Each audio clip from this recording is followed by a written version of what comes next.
तो चलिए भाई दोस्तों, last nail in the coffin मतलब कि करंट इलेक्ट्रिसिटी का लास्ट टॉपिक अब आ चुका है। पोटेंशियोमीटर पढ़ते हैं, बढ़ते हैं।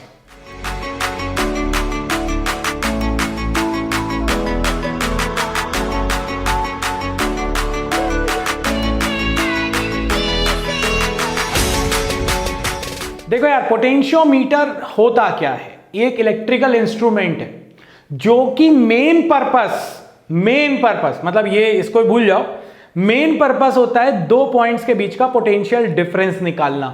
और जब वो पोटेंशियल डिफरेंस निकालता है तो करंट फ्लो नहीं होता है सर्किट से, जिस सर्किट से आप निकाल रहे हो पोटेंशियल डिफरेंस। मेरी बात अभी थोड़ी थोड़ी समझ में आई होगी, अभी पूरी थोड़ी देर के अंदर आएगी। तो अगर आप बुक के अकॉर्डिंग देखो तो ये आपसे कहता है कि potentiometer is used to find out the EMF of cell, to compare the EMF of cell, to measure the internal resistance of a given cell। Ultimately इन तीनों चीजों को करने के लिए वो दो पॉइंट के बीच का पोटेंशियल डिफरेंस मेजर करता है, और वो भी बहुत ज्यादा एक्यूरेसी के साथ। ये काम वोल्टमीटर भी कर सकता है, मगर वोल्टमीटर में से थोड़ा करंट जाता है, वो इतना एक्यूरेट नहीं होता है, ये बहुत ज्यादा एक्यूरेट होता है। जब अपन अभी सर्किट को समझेंगे थोड़े अलग तरीके से तो आपके दिमाग में ये पोटेंशियोमीटर और अच्छे से बैठ जाएगा। बट पोटेंशियोमीटर की जब अपन बात करते हैं तो इसमें दो सर्किट होते हैं। एक होता है प्राइमरी सर्किट जो कभी नहीं बदलता। आप चाहे कुछ भी कर लो, कोई भी सर्किट ले आओ, कुछ भी मेजर करना हो इन तीनों में से, ये सर्किट कभी बदलने वाला नहीं है। और इसका मेन पर्पस होता है पोटेंशियल ग्रेडियंट को सेटअप करना। पोटेंशियल ग्रेडियंट क्या होता है? Potential per unit length.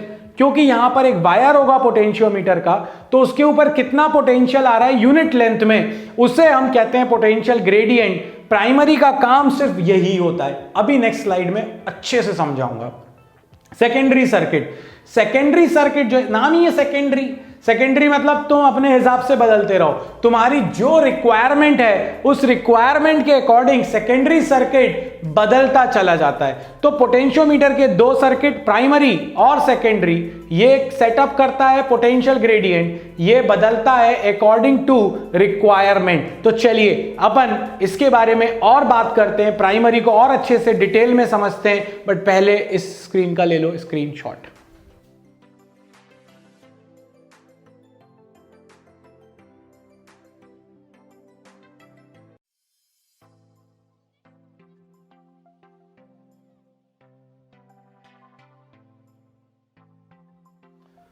Potentiometer को डिटेल में समझाने के पहले अपन थोड़ा सा बेसिक एक ऐसी चीज को बताता हूं जो तुम्हें लगेगा कि अच्छा ऐसा भी है क्या। अगर उस नजरिए से देखोगे तो मैं हमेशा बोलता हूं नजारे बदल जाएंगे। देखो कैसे बदलते हैं अपन नजारे। अगर मैं आपसे कहूं कि अननोन है, मुझे नहीं पता इसकी वैल्यू क्या है, ये एक वेरिएबल बैटरी है।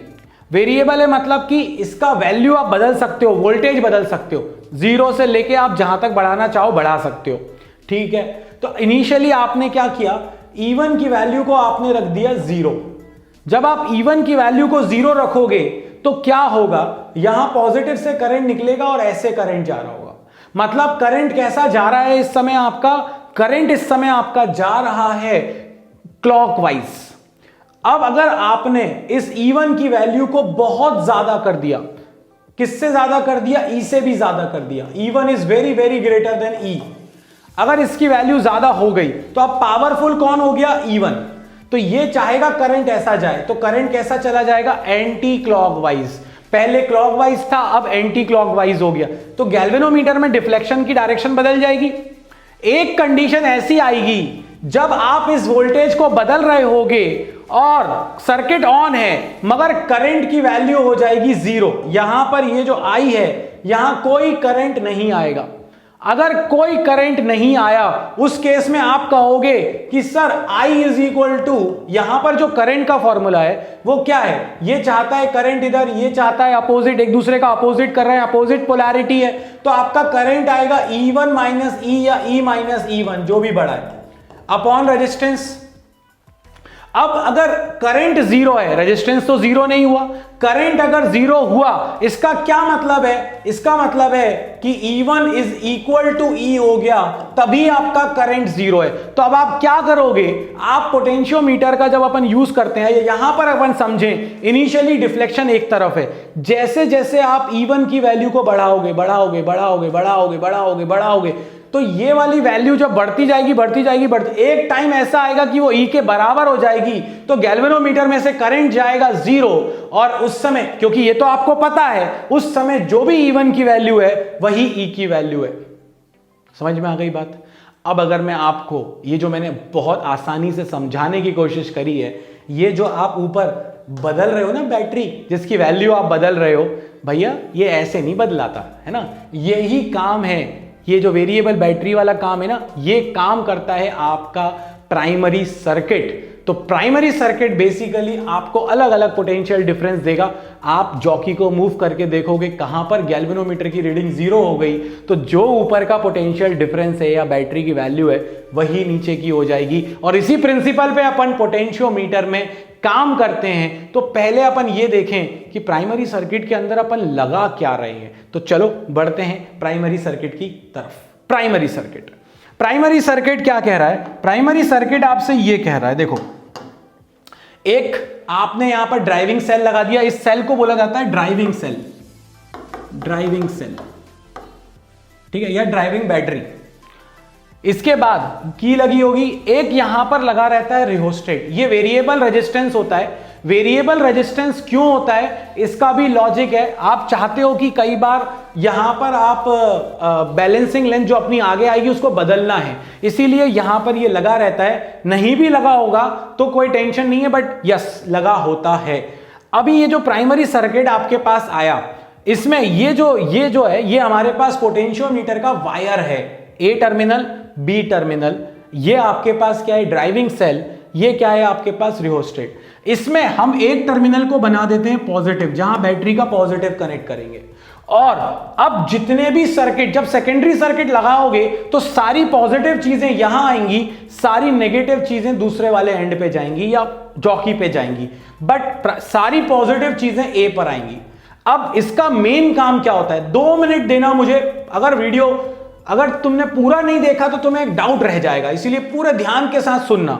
अब आप क्या करोगे, ये वायर है, इस वायर के ऊपर हो रहा है ड्रॉप, क्योंकि इसकी लेंथ है कुछ ना कुछ, ठीक है। सो आपने क्या किया, आपने यहां से और यहां से एक आउटपुट ले लिया। अब सुनते जाना, ये तो फिक्स है, जैसे जैसे आप इस पॉइंट को बढ़ाते जाओगे, दूर करते जाओगे, वैसे वैसे यहां का, इन दोनों के बीच का पोटेंशियल डिफरेंस बढ़ता चला जाएगा। और हम लोग यही तो कर रहे थे, हम इस बैटरी की वैल्यू को बढ़ा रहे थे ना, बट यार प्रैक्टिकली इलेक्ट्रोड को दूर करके तो नहीं बढ़ा सकते ना तुम, तो उसके लिए तुमने क्या किया, उसके लिए तुमने ये कुछ इस तरह का अरेंजमेंट किया, इसको फिक्स रखा। जब तुम इसको दूर लेते जाओगे, जब दूर लेके जाओगे तो इन दोनों पॉइंट के बीच का पोटेंशियल डिफरेंस बढ़ता चला जाएगा। और जिस टाइम वो पोटेंशियल आपके नीचे वाले सेल के ईएमएफ के या जो भी आप मेजर कर रहे हो पोटेंशियल डिफरेंस उसके बराबर हो जाएगा, तो यहां जो अपन गैल्वेनोमीटर लगाएंगे उसका डिफ्लेक्शन हो जाएगा जीरो। सारी मेहनत सिर्फ प्राइमरी को समझने में है।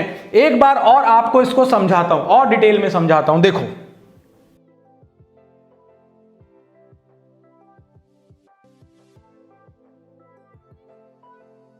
अब ये देखो, ये हो गया तुम्हारा प्राइमरी सर्किट। मान लो तुमने कुछ सेटअप किया था जिसकी वजह से वायर के ऊपर वोल्टेज का ड्रॉप आ रहा है 7 वोल्ट।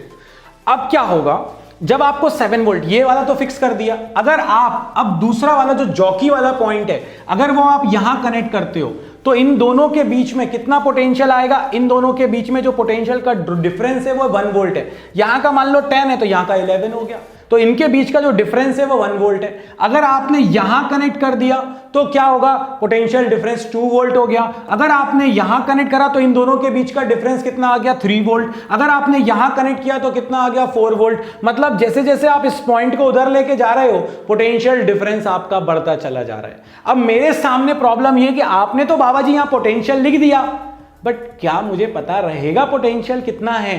तो इसी के लिए अपन लोग क्या निकालते हैं, पोटेंशियल ग्रेडियंट। पोटेंशियल ग्रेडियंट क्या कहता है, वो ये कहता है कि मान लेते हैं कि potential per unit length K है, पोटेंशियल पर यूनिट लेंथ मतलब जैसे कि सपोज करो वायर के ऊपर ड्रॉप हो रहा है 10 वोल्ट और उसकी लेंथ है 10 मीटर, तो यह आ जाएगा 1 वोल्ट पर मीटर। तो अगर आपको यूनिट लेंथ का वोल्टेज पता है, मान लो कि आपको यहां पर आपका बैलेंस आया, यहां पर जब आप इस जॉकी को लेकर आओगे सेकेंडरी सर्किट की, तो यहां बैलेंस आ गया और ये लेंथ आपकी है सपोज करो 5 मीटर। तो अगर ये 5 मीटर लेंथ है और आपका पोटेंशियल ग्रेडियंट है 1 वोल्ट पर मीटर, मतलब कि यूनिट लेंथ में कितना वोल्टेज आ रहा है, 1 वोल्ट आ रहा है, तो 5 मीटर में कितना आएगा, 5 into 1 K into L, balancing length का K से जो पोटेंशियल ग्रेडियंट है उससे आपने मल्टीप्लाई कर दिया, तो बस आप निकाल के ले आओगे वोल्टेज। तो इसीलिए वोल्टेज यहां मैंने लिख दिए थे समझाने के लिए, बट इसी दिन के लिए अपन निकालते हैं पोटेंशियल ग्रेडियंट। आई होप आपको अब मेरी बात समझ में आ गई होगी कि प्राइमरी का काम क्या है। प्राइमरी का काम है to set up potential gradient. Potential gradient कैसे निकालोगे, अब ये देखो, करंट क्या होगा, total EMF upon total resistance. Total EMF कितना है, E, क्योंकि और कुछ है ही नहीं। टोटल रेजिस्टेंस कितना हो जाएगा, मान लो वायर का रेजिस्टेंस है RW और RH क्या है अपने पास, रियोस्टेट का रेजिस्टेंस, तो टोटल रेजिस्टेंस कितना हो गया RW प्लस RH। तो ये आ गया आपके पास current E upon RW plus RH, wire का रेजिस्टेंस प्लस रियोस्टेट का रेजिस्टेंस। और जैसे ही आप डिवाइड करोगे आपको करंट मिल जाएगा और वोल्टेज जो वायर के ऊपर आएगा, वायर के ऊपर कितना वोल्टेज आएगा, यहां से कितना करंट आ रहा है I इंटू इसका रेजिस्टेंस, इसका ड्रॉप, और एक बार आपको ड्रॉप मिल गया तो पोटेंशियल ग्रेडियंट हो जाएगा VW अपॉन लेंथ। लेंथ क्या है, ये आपके पास टोटल लेंथ है वायर की। अगर मैं इसको कैपिटल L लिख देता हूं तो ये मेरे पास हो जाएगा कैपिटल L, यहां पर ये आपको मिल जाएगा पोटेंशियल पर यूनिट लेंथ। एक बार पोटेंशियल पर यूनिट लेंथ मिल गया मतलब कि पोटेंशियल ग्रेडियंट मिल गया। अब जितनी भी लेंथ पर बैलेंसिंग आएगी उसको K में क्या करते चले जाओ, मल्टीप्लाई, आपको उस लेंथ का पोटेंशियल डिफरेंस मिलता चला जाएगा, क्योंकि ये यूनिट लेंथ है। इसको ऐसे भी समझ सकते हो कि भाई मुझे पता है कि एक बंदा 0.5 बर्गर खा रहा है, तो 10 बंदे कितने खाएंगे, 5 बर्गर खाएंगे, मल्टीप्लाई किया ना। यूनिट लेंथ में इतना वोल्टेज है तो L लेंथ में कितना होगा, K इंटू L। K क्या है, यूनिट लेंथ का, L लेंथ का चाहिए, K इंटू L, बस कहानी खत्म। प्राइमरी सर्किट का काम है पोटेंशियल ग्रेडियंट सेटअप करना। कैसे निकालोगे, total EMF upon total resistance. जब प्राइमरी के लिए कुछ भी करो सेकेंडरी को हटा देना, भूल जाना सेकेंडरी लगा हुआ है, तुम्हारा काम आसान हो जाएगा। देखो एक एप्लीकेशन, बट उसके पहले एक काम करो, इसका ले लो तुम स्क्रीनशॉट।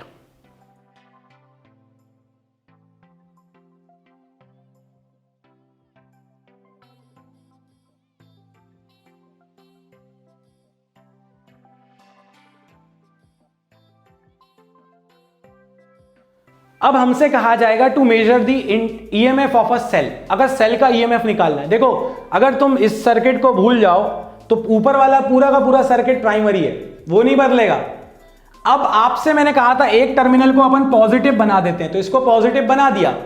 तो जिस सेल का ईएमएफ आपको निकाल कर लाना है, आपने क्या किया, उस सेल का पॉजिटिव यहां पर लाकर कनेक्ट कर दिया। जैसे ही कनेक्ट करोगे, गौर से देखो भाई, यहां पर आपने इसका पॉजिटिव लाए और यहां कनेक्ट कर दिया। दूसरा वाला जो एंड, यहां इंटरनल रेजिस्टेंस हो सकता है, कोई फर्क नहीं पड़ेगा उससे अभी। यहां पर आपने दूसरा एंड लगा दिया गैल्वेनोमीटर से, ताकि यह पता चले कि करंट फ्लो हो रहा है कि नहीं, और फिर आपने इसको लगा दिया जॉकी से। अब अगर आप ये देखो, अगर ये गैल्वेनोमीटर यहां कनेक्ट कर दो तो इन दोनों पॉइंट के बीच में, ये वाला पॉइंट बैटरी का और ये दूसरा वाला, इनके बीच में कोई लेंथ नहीं है, ऊपर वाली बैटरी नहीं है, ऊपर कोई पोटेंशियल डिफरेंस नहीं होगा। ये कनेक्शन पर इन दोनों के बीच में कोई पोटेंशियल डिफरेंस नहीं है, तो बैटरी से करंट ऐसे फ्लो होने लगेगा। अगर आपने इसको यहां कनेक्ट कर दिया तो ऊपर देखो ये वाली पूरे का पूरा ड्रॉप आएगा। अब ये ड्रॉप अगर ज्यादा हुआ तो नीचे से करंट ऊपर नहीं जाएगा, क्योंकि ये पॉजिटिव है। तो ये जो वायर है आपका, ये वायर कुछ इस तरह से आपकी बैटरी की तरह काम कर रहा है ये, तो ये ऐसा करंट फ्लो कराने लगेगा। तो बट हमें तो यार ऐसा करंट भी नहीं चाहिए, हमें तो क्या चाहिए, हमें कंडीशन चाहिए जब कोई करंट उसमें से फ्लो ना हो। तो अपन क्या करेंगे, अब अपन इस जॉकी को मूव करेंगे। एक टाइम ऐसा आएगा कि गैल्वेनोमीटर से करंट हो गया 0, उस लेंथ को अपन बोलेंगे बैलेंसिंग लेंथ। और एक बार बैलेंसिंग लेंथ आपकी निकल आई, पोटेंशियल ग्रेडियंट आप पहले ही निकाल चुके थे प्राइमरी सर्किट से भूल के सेकेंडरी को, आपकी बैलेंसिंग लेंथ आई, इसका मतलब है कि इस एरिया में जो भी पोटेंशियल का डिफरेंस है वो इस सेल के ईएमएफ के बराबर हो गया है। और अगर आपकी बैलेंसिंग लेंथ एल थी और पोटेंशियल पर यूनिट लेंथ के था, तो आपका आंसर आ जाएगा के इंटू एल, एल लेंथ का पोटेंशियल, और वही सेल का ईएमएफ हो जाएगा। पैरेलल में पोटेंशियल डिफरेंस सेम रहता है, और अगर करंट जीरो है तो कोई प्रॉब्लम ही नहीं होगी। अब एक बात, E इज इक्वल टू के एल, इससे सीधे सीधे आंसर आएगा। अब दूसरी बात, अगर उन्होंने कहा कि मैंने यहां पर इंटरनल रेजिस्टेंस लगा दिया, इंटरनल रेजिस्टेंस ना लगा के वो बोलेंगे एक बड़ा सा रेजिस्टेंस लगा दिया, तो यार बैलेंसिंग के टाइम पर तो इसमें से कोई करंट जा ही नहीं रहा ना। तो जब करंट ही नहीं जा रहा तो इसके ऊपर कोई ड्रॉप ही नहीं होगा। ओपन सर्किट में V और E दोनों इक्वल होते हैं कि नहीं होते हैं? तो ये जब करंट ही नहीं जा रहा तो ओपन सर्किट वाली बात हो गई। तो जब E और V बराबर हैं, तो इसीलिए अगर आप सेल के साथ if resistance is connected in series with E, parallel में तो दिक्कत हो जाएगी, सर्किट बन जाएगा, बट सीरीज के केस में R के साथ आप कुछ, E के साथ कुछ भी लगा दो, तब भी बैलेंसिंग लेंथ कभी भी चेंज होने वाली नहीं है। तो भाई कुछ नहीं करा, सेकेंडरी सर्किट में एक सेल था, पॉजिटिव एंड यहां लगा दिया, नेगेटिव यहां लगा दिया। अब कोई बोलेगा बाबा जी बैलेंसिंग लेंथ ही नहीं आ रही। अगर बैलेंसिंग लेंथ नहीं आ रही तो तुमने पता है क्या किया, तुमने यहां पर पॉजिटिव ना लगा के उल्टी बैटरी लगा दी। उल्टी बैटरी लगा दी मतलब कि कुछ ऐसी कहानी हो गई। आपने क्या किया, आपने ये सेल, आपके पास प्राइमरी सर्किट था ये नीचे यहां तक, जो सेकेंडरी सर्किट आपने बनाया उसमें सेल उल्टा कनेक्ट कर दिया। अब ये चाहता है करंट इधर जाए और ऊपर वाला सर्किट भी चाहता है करंट इधर जाए, दोनों के दोनों एक ही डायरेक्शन में करंट को चाह रहे हैं। तो कभी भी जब तक अपोज नहीं होगा तब तक कैंसिल कैसे करेंगे एक दूसरे को, करंट जीरो कैसे होगा? तो अगर कभी बाई चांस ऐसा हो कि डिफ्लेक्शन एक ही तरफ जा रहा है तो इट माइट पॉसिबल कि आपने जो नीचे सेल लगाया है उसकी पोलैरिटी उल्टी है, पहला रीजन। दूसरा, बैलेंस ही नहीं हो रहा। बैलेंस तब नहीं होगा जब ऊपर जो इस वायर के ऊपर जो ड्रॉप है इसके कारण VW, वो अगर सेल के EMF से ही कम है। तो अगर VW कम है, देखो जब VW ज्यादा होगा, जब ऊपर वाला ज्यादा होगा तभी तो बैलेंस करेगा। अगर ऊपर वाला अगर VW ही कम है E से तो कभी भी बैलेंस नहीं हो सकता। तो दो कंडीशन है यहां पर बनती हैं कि अगर आपका जो वायर के ऊपर ड्रॉप है अगर वो सेल के EMF से कम है तो कभी बैलेंसिंग नहीं आएगी, नंबर 1। नंबर 2, अगर उल्टी पोलैरिटी, अपोजिट पोलैरिटी में लगा हुआ है तो भी कभी बैलेंसिंग लेंथ नहीं आएगी। नंबर 3, अगर आप सीरीज में यहां पर R रेजिस्टेंस लगाओगे सीरीज में तो भी बैलेंसिंग लेंथ पर कोई फर्क पड़ने वाला नहीं है। तो जल्दी से ले लो स्क्रीनशॉट, इसके बाद बात करेंगे कंपैरिजन ऑफ EMF की।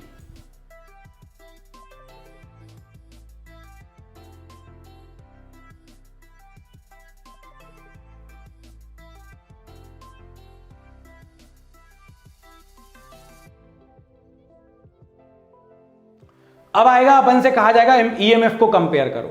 तो देखो दो तीन चीजों को जो ध्यान रखना है, E1 सेल है इसका भी पॉजिटिव A पर लगाओ, E2 का भी पॉजिटिव लगाओ। इसके बाद भैया वो पुराना वाला ही सर्किट है ये, बस एक सेल और लगा दिया।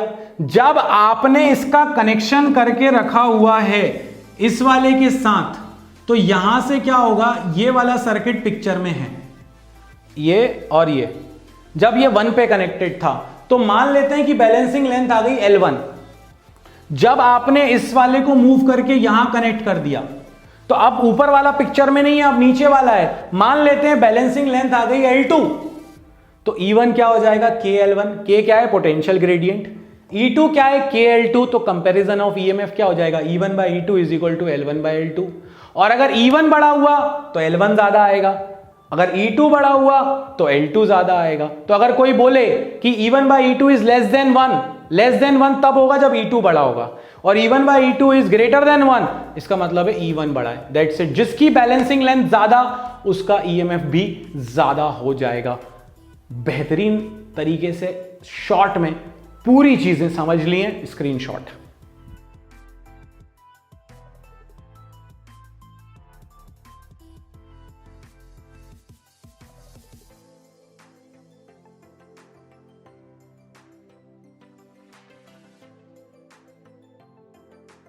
इसके बाद हमसे कहा जाता है कि इंटरनल रेजिस्टेंस निकालना है। तो इंटरनल रेजिस्टेंस निकालने के लिए को प्राइमरी सर्किट वही है, और जिसने पुराने वीडियोस देखे हैं, इंटरनल रेजिस्टेंस निकालते टाइम अपन क्या करते थे, सेल के साथ, अगर तुम्हें पुरानी चीजें याद आ रही हो तो ये हम पढ़ चुके हैं, ये सेल यहां पर अपने पास एक रेजिस्टेंस लगाते थे अपन, एक की लगी रहेगी यहां पर, और ये यहां पर इसका इंटरनल रेजिस्टेंस R। अब ये आपके पास जो सर्किट है, इस सर्किट को अपन लोगों ने सॉल्व किया है सेल के कॉम्बिनेशन में, V is equal to E minus IR आता था इस सर्किट का आंसर, और इंटरनल रेजिस्टेंस का फॉर्मूला आता था capital R E by V minus 1। नहीं देखा है तो प्लीज पुराने वीडियो जाके देखो, यहां समझाऊंगा तो जबरदस्ती वीडियो की लेंथ बढ़ेगी, चीजें वही बोलूंगा जो पहले बोली हैं। तो ये हमने जो इतना सा सर्किट सॉल्व किया है, इस सर्किट से हमारे पास ये आउटपुट आया था। अब जब आप इसको ओपन रखोगे, अरे भाई अगर आपने इस की को ओपन कर दिया, अगर इस की को ओपन कर दिया तो इस पार्ट का कोई मतलब नहीं है, खत्म, ये पार्ट गायब। ये तो प्राइमरी सेल जैसा हो गया ना, जो पहला वाला सर्किट था, सेल का ईएमएफ निकालने वाला सर्किट। तो आपने कहा कि जब की ओपन है तो बैलेंसिंग लेंथ आ गई L1, तो ये हो जाएगा E इज इक्वल टू के L1।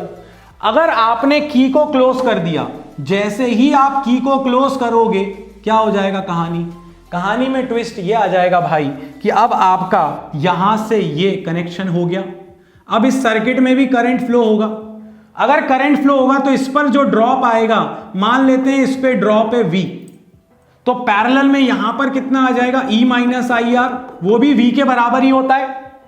और जो आप यहां पर मेजर करने वाले हो पोटेंशियल, अगर गैल्वेनोमीटर से करंट जीरो है तो पैरेलल में ईएमएफ या वोल्ट पोटेंशियल डिफरेंस सेम रहता है। इस पर V था, इस पर E माइनस IR, वो भी V के बराबर है। तो यहां पर जो आएगा बैलेंसिंग लेंथ, मान लेते हैं L2I, वो किसके लिए आएगी, वो भी आएगी V के लिए। और क्योंकि V हमेशा जब डिस्चार्ज होता है सेल तो कम होता है, तो L2 हमेशा, ये V कम है E से, जब करंट कुछ नहीं था। तो जब V E से कम है तो इसीलिए आपका जो बैलेंसिंग लेंथ आई सेकंड केस में, वो L2I और वो L1 से कम आएगी। मतलब कि यहां पर हम ये लिख सकते हैं L1 is greater than L2। जब EMF है तो ज्यादा, टर्मिनल वोल्टेज है, डिस्चार्ज हो रहा है, कम, इसीलिए L2 भी कम। तो ये आ गया V इज इक्वल टू के L2। इंटरनल रेजिस्टेंस का अपना फॉर्मूला अपन जानते हैं, small r is equal to capital R E by V minus 1 which is equal to capital R L1 by L2 minus 1। क्यों? क्योंकि E1 की वैल्यू हो जाएगी के L1, V की वैल्यू हो जाएगी के L2, K से K cancel, L1 by L2। और मैंने तुम्हें बता दिया L बड़ा होगा L1, L2 छोटा होगा जब की लगा देंगे तो। इसीलिए यहां पर आपके पास जो बूटी है वो ये कहती है इंटरनल रेजिस्टेंस का formula capital R L big by L small. ये आपको दिखेगा सीधे सीधे क्वेश्चन में, यकीन मानो बाबा के ऊपर कि ये तुम्हारे पास सीधे सीधे दिखेगा L big by L small minus 1। और ये चीजें अपन करेंगे जब नेक्स्ट वीडियो आएगा, जिसमें अपन लोग किसकी बातें करेंगे, बहुत सारे क्वेश्चंस पर बातें करेंगे। बट अभी फिलहाल small r is equal to capital R L big by L small minus 1, ये आ गया आपके पास इंटरनल रेजिस्टेंस का भी फॉर्मूला। जल्दी से ले लो स्क्रीनशॉट।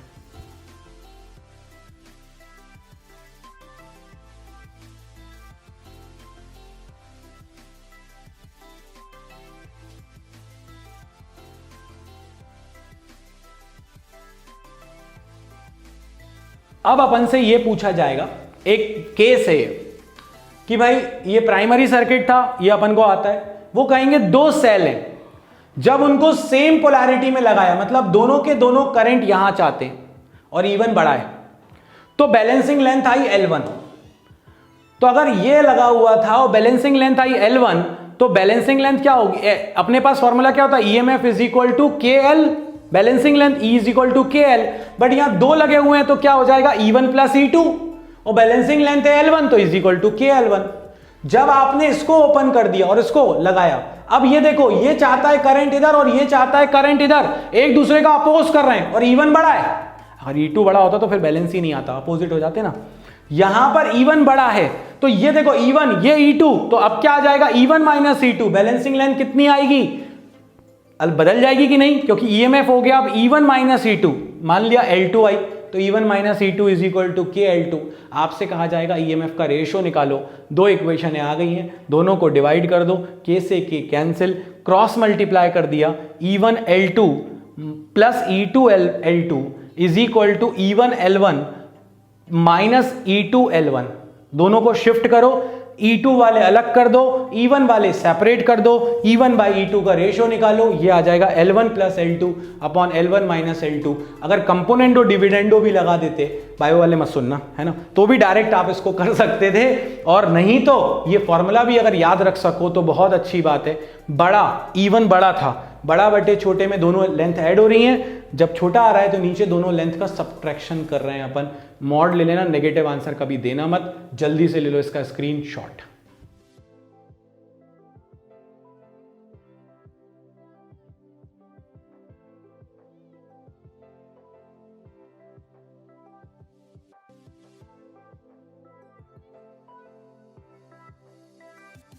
इसके बाद कहा जाएगा अपन से सेंसोडाइन, कोलगेट सेंसोडाइन की बातें की जाएंगी, मतलब सेंसिटिविटी की। सेंसिटिविटी क्या कहता है अपन से, ये कहता है कि अगर आपने ईएमएफ थोड़ा सा भी बदला और अगर आपको बैलेंसिंग लेंथ बहुत बदलनी पड़ रही है तो आपको पता चल जाएगा थोड़ा सा तो बदला है ना, तभी तो बैलेंसिंग लेंथ बदली, और बहुत थोड़ी सी बैलेंसिंग लेंथ बदली तो पता ही नहीं चलेगा कुछ बदला। तो अगर आपकी बैलेंसिंग लेंथ ज्यादा बदले, थोड़ा सा भी चेंज हो अगर ईएमएफ में, तो उसे बोलेंगे कि पोटेंशियोमीटर बहुत सेंसिटिव है। अब अगर small change in EMF, large change in balancing length. अब देखो E is equal to KL, ये फॉर्मूला था अपने पास ईएमएफ निकालने का। ईएमएफ तो फिक्स है, बैलेंसिंग लेंथ ज्यादा चाहिए छोटे से चेंज के लिए।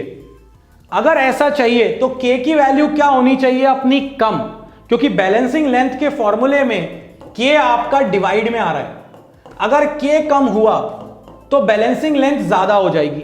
तो इसको कम या ज्यादा मैनेज करने के लिए अपन को क्या करना पड़ेगा, K को कम करना पड़ेगा। अगर बैलेंसिंग लेंथ ज्यादा चाहिए, सेंसिटिविटी ज्यादा चाहिए, K का फॉर्मूला क्या होता है, VW बाय L। अगर आप ये देखो गौर से, VW बाय L, अगर आपने लेंथ बढ़ा दी, L बढ़ा दी, किसकी है ये लेंथ, पोटेंशियोमीटर वायर की, अगर लेंथ बढ़ा दी तो आपके पास जो K है वो कम हो जाएगा, आपकी सेंसिटिविटी बढ़ जाएगी। या फिर VW को कम कर दो। VW क्या होता है, VW होता है वायर के ऊपर ड्रॉप, I इंटू RW। तो आपके पास दूसरा तरीका क्या है, VW को कम करना। VW को कम करने के लिए आप या तो बोलो VW को मिनिमम करो या कम करो, या फिर आप I को कम कर दो। अगर I को कम कर दिया तो भी VW कम हो जाएगा। अब आप कहोगे I को कैसे कम कर सकते हैं, इसी दिन के लिए तो अपन ने ऊपर एक रेहोस्टेट का रेजिस्टेंस लगा रखा था, लगाया था प्राइमरी सर्किट में। अगर इस रेजिस्टेंस को बढ़ा देंगे तो सर्किट का करंट कम हो जाएगा, तो सेंसिटिविटी बढ़ जाएगी। तो ये सेंसिटिविटी का केस था, अच्छे से ध्यान रखना। लेंथ बढ़ा दो, रेहोस्टेट का रेजिस्टेंस बढ़ा दो, करंट को कम कर दो, VW को कम कर दो, इन चारों में से जो भी ऑप्शन मिल जाए, इन चारों की वजह से सेंसिटिविटी बढ़ जाएगी। जल्दी से ले लो स्क्रीनशॉट।